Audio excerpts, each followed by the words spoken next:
Florida Governor Rick Scott suing the president. He says the president has gone too far, cutting off federal health care dollars to his state, all in an effort to expand Obamacare. Governor Rick Scott joins us. Governor, thanks for going on the record tonight, and we want to hear more about why you are suing the administration. Kimberly, it's outrageous. The federal government started a program in our state in 2006. It's called the Low Income Pool. It's for, low-income families. Now what they're saying is they're not going to keep that program going unless the state expands Obamacare. So this, first off, sounds like extortion. It's horrible. Oh, absolutely. First off, you think about the families in our state that are relying on this. Second, Justice Roberts said in NFIB versus Sebelius that it's not lawful for the federal government, for the Obama administration, to use coercion tactics, basically hold a gun to our head, if we don't expand Obamacare. They said they can't do that.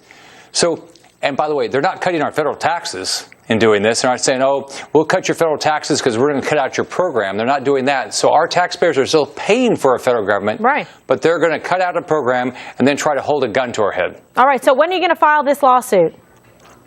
We're working with our Attorney General, Pam Bondi. We have a great Attorney General in our state. Yes, that's my friend. We're working with them to make sure. Yep, she's a good friend of yours. And we're working with her to do this in the right manner. But I'm going to stand up for every citizen in our state. One, the citizens that have a program that they're relying on, those that can't afford their own health care, that's one. Then two, the rest of our citizens that have said, we're paying our federal taxes and we're not going to let the federal government tell us how to run our state. That's outrageous. It's not what the Supreme Court allows, and so we're going to stand up for all 20 million people in our state. Well, I think, with Pam Bondi filing this and you on top of it, this is a really compelling issue. There are serious constitutional implications. As a former prosecutor myself, it seems that you are on some serious, strong ground with precedent, with the comments from the Chief Justice that this should not be allowed, and it should be precedent-setting for other states if they are compelled in this way, forced against their will to expand and feed the behemoth that has become Obamacare.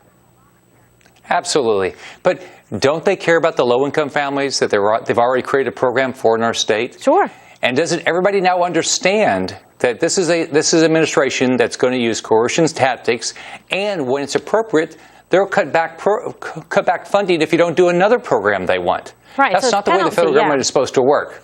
Absolutely. It's not the way we expect our federal government. We're supposed to be able to run our states. If you don't do what we say, because we're bigger than you, we're going to bully you and we're going to force you and penalize you. And it's really just hurting the lower income families by doing this. Absolutely. One, they don't care about the low income families because they're willing to walk away from a program. And then two, they're using bullying. I mean, this is the Sopranos. They're using bullying tactics to attack our state. It's wrong. It's outrageous that they're doing this. Well, you're standing up for all the Floridians, so I think that's fantastic. And, this is so important that we get the message out there and that we learn about these issues because it's going to be facing the other states as well. Governor, such a pleasure. Thank you for coming on here tonight. Nice talking to you, Kimberly. Have a great evening. You as well.